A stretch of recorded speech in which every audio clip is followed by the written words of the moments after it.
بسم اللہ الرحمن الرحیم الحمد للہ والصلاة علی اہلہا اما بعد۔ ہمارے یہاں ایک غلطی ہم سے یہ ہوتی ہے کہ جب ہم سے کوئی نعمت چھین جاتی ہے، کوئی بھی نعمت، مثال کے طور پر کوئی رشتہ دار اس دنیا سے چلا گیا یا کوئی قیمتی چیز ٹوٹ گئی، کوئی بھی نعمت جو ہم سے چھین جاتی ہے تو ہم لوگ انا للہ و انا الیہ راجعون پڑھتے ہیں۔ آئیے آج ہم سیکھتے ہیں کہ حضرت نبی پاک صلی اللہ تعالیٰ علیہ وسلم نے ایسے موقع پر کیا تعلیم دی ہے۔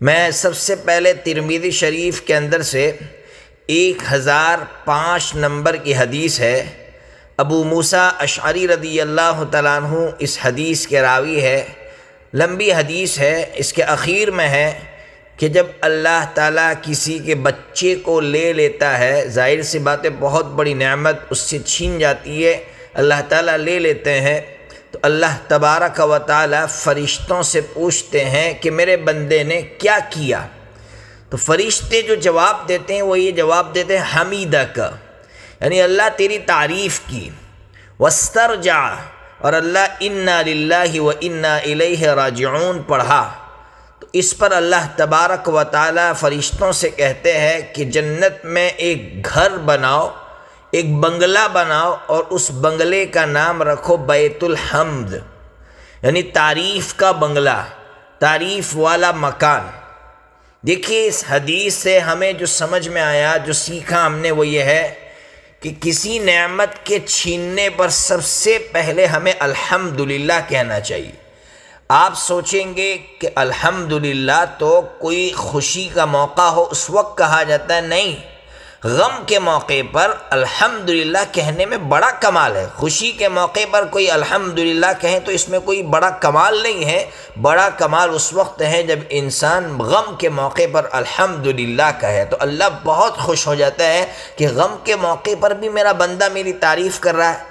پھر اس کے بعد کہنا ہے انا للہ و انا الیہ راجعون، کیا مطلب؟ ہم اللہ سے یہ کہیں، ہمارا دل یہ کہے، ہمارا روا یہ کہے کہ اللہ ہم بھی تیرے ہیں اور جو چیز آپ نے لے لی وہ بھی تیری تھی، اس لیے مجھے کوئی شکایت نہیں ہے، جب تیری تھی تو نے لے لی۔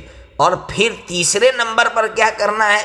تو مسلم شریف کے اندر حدیث ہے اور آپ پڑھ چکے ہیں وہ حدیث، آپ کو وہ دعا بھی یاد ہوگی کہ حضرت ام سلمہ رضی اللہ تعالیٰ عنہ کے شوہر کا انتقال ہو گیا، تو ام سلمہ رضی اللہ تعالیٰ عنہ بہت غم میں تھی، اس لیے کہ شوہر سے بہت محبت تھی۔ حضرت نبی پاک صلی اللہ تعالیٰ علیہ وسلم نے ام سلمہ کو ایک دعا سکھائی، وہ دعا اس کے بعد تیسرے نمبر پر ہم کو پڑھنا ہے۔ وہ دعا کیا ہے؟ اللہم اجرنی، اچھی طرح آپ سنیے گا، اللہم اجرنی نہیں، اللہم اجرنی فی مصیبتی واخلف لی خیرا منہا۔ یہ مسلم شریف کے اندر یہ دعا ہے، اللہم اجرنی فی مصیبتی، اس کا ترجمہ ہے اللہ میری مصیبت میں مجھے اجر عطا فرما، واخلف لی خیرا منہا، اور یہ اللہ یہ جو نعمت مجھ سے چھین گئی ہے مجھے اس سے اچھی نعمت عطا فرما۔ حضرت ام سلمہ رضی اللہ تعالیٰ عنہ فرماتی ہے کہ میں سوچ نہیں سکتی تھی کہ ابو سلمہ کے بعد بھی مجھے کوئی ابو سلمہ سے اچھا شوہر ملے گا۔ اللہ تبارک و تعالیٰ نے حضرت نبی پاک صلی اللہ تعالیٰ علیہ وسلم کی شکل میں شوہر عطا فرمایا، تو ہمیں سبق ملا کہ تیسرے نمبر پر ہمیں یہ دعا پڑھنی ہے۔ اللہ تبارک و تعالیٰ سنت کے مطابق ہمیں جینے کی توفیق عطا فرمائے۔